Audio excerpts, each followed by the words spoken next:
যত মজাদারই খাবার হোক না কেন ভর্তার কাছে সব খাবারই হার মানায়। তো আসসালামু আলাইকুম, সবাই কেমন আছেন? যে যেখান থেকে দেখছেন আশা করি সবাই ভালো আছেন, আর আমিও ভালো আছি। আজকে আমি 4-5 রকমের ভর্তা বানাবো।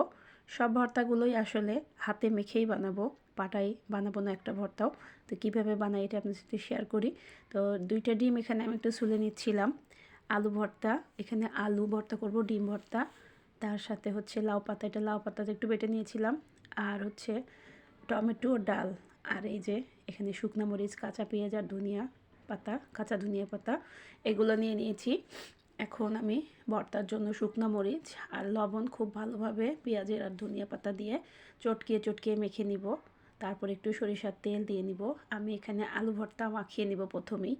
আসলে ভর্তা ভাত কিন্তু বেশিই ভালো লাগে আর অনেক লোভনীয়, অনেক বিশেষ করে অনেক আপুরাই এই ভর্তা পছন্দ করে। বেশিরভাগ যারা বাইরের দেশে থাকে তারা বেশি পছন্দ করে ভর্তা। আর আমিও কেন জানি এখন ভর্তা অনেক পছন্দ করি। তো আলু ভর্তাটা কিন্তু হয়ে গেছে। তা আলু ভর্তাটা করে নিয়েছি। তো এইভাবে সব ধরনের ভর্তাগুলো আমি করে নিব। শুকনো মরিচ, কাঁচা পেঁয়াজ আর ধনিয়া পাতা দিয়ে, তার সাথে খাঁটি সরিষার তেল। সরিষার তেলটাও কিন্তু ভাঙানো, ওই গরু দিয়ে যে ভাঙাই সরিষা সেই তেলটা। এইভাবে আমি ভর্তাগুলো বানিয়ে নিই। আসলে ফেসবুকে কিন্তু নতুন নতুন আপডেট দিয়েছে।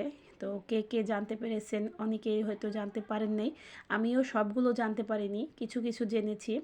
আর বিশেষ করে সবারই হয়তো ড্যাশবোর্ডটা চেঞ্জ হয়ে গেছে, আমারও চেঞ্জ হয়ে গেছে। তো আমি আসলে ড্যাশবোর্ডটা যে চেঞ্জ হয়ে গেছে আমি প্রথমে মানে অবাক হয়ে গেছি, আর ভাবতেছি আমার পেজে মনে হয় কোনো সমস্যা দেখা দিছে। তো কি হলো, আমি বারবার শুধু ড্যাশবোর্ডে ঢুকছি আর একই রকমই দেখছি। পরে আসলে দেখতে পারলাম যে এটা ফেসবুক থেকে আপডেট দিয়েছে নতুন। আরও অনেক 2025 সালে আরও অনেক আপডেটই আসবে। কিছু কিছু আপডেট আমি জানতে পেরেছি। আর বিশেষ করে এই নতুন বছরে কিন্তু সবার জন্যই ধামাকা অফার আছে। এই ফেসবুক যারা চালাচ্ছে, ফেসবুকে যারা পেজ খুলে ইনকামের আশা করতেছে, আসলে এই পর্যায়ে কিন্তু অনেক ক্ষেত্রেই এইবার হয়তো মনিটাইজেশনটাও দিয়ে দেবে অনেক পেজেই।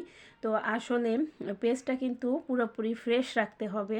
যেমন যে রিল যে ভিডিওগুলো আমরা ছাড়ি, অনেকে আছে গান সেট করে দেয়, সেই গানগুলো যাদের পেজে আছে তারা আজকের পরেই এই গানগুলো একদম ডিলিট করে দিবেন, কোনো গানই রাখবেন না।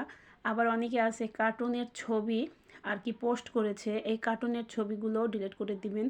আরও হচ্ছে ফেসবুক থেকে যে যখন আমাদের উইকলি চ্যালেঞ্জ, তারপরে অন্যান্য অনেক কিছুই পূরণ হয়ে গেলে অনেক কিছু একটা পোস্ট দেয়, অনেক সময় আমরা এই পোস্টগুলোও কিন্তু শেয়ার করে থাকি। তো যারা এই কার্টুনের পোস্টগুলো শেয়ার করেছেন, কার্টুন ছবির, তারা অবশ্যই এটা ডিলিট করে দেবেন। ডিলিট না করে দিলে কিন্তু সমস্যা। আর সবাইকে বলবো যারা কষ্ট করে পেজ চালাচ্ছেন তারা একটু কষ্ট করে চালিয়ে যান আর পেজটা একটু ফ্রেশ রাখবেন, তাহলেই দেখবেন সাফল্যের দোরগোড়ায় হয়তো চলে যেতে পারবেন। তো আমরা কিন্তু সবাই ফেসবুকে কাজ করি একটু সাফল্যের আশায়। তো সাফল্য ইনশাল্লাহ এবার অনেকেই হয়তো পেয়ে যাবে। নতুন নতুন আপডেট আমি কিছুটা পেয়েছি, পুরোপুরি এখনও দেখতে পাইনি। এর পরের ভিডিওতে অবশ্যই যেটুকু পারবো আপনাদের সাথে শেয়ার করব। এতটুকুই জানতে পেরেছিলাম তাই আপনাদের সাথে এতটুকুই শেয়ার করলাম। তো যাই হোক, কথা বলতে বলতে কিন্তু আমার ভর্তাগুলো বানানো হয়ে গেছে। লাউ পাতা ভর্তা করেছি, ডিম ভর্তা করেছি, তারপরে পাকা টমেটো ভর্তা, ডাল ভর্তা, তার সাথে হচ্ছে আলু ভর্তা। এই ভর্তাগুলো কখন খেতে ভালো লাগবে বলেন তো? সকালবেলা না দুপুরবেলা না রাত্রেবেলা? অবশ্যই কমেন্ট করে জানাবেন। আর সবাই ভালো থাকবেন। আল্লাহ হাফেজ।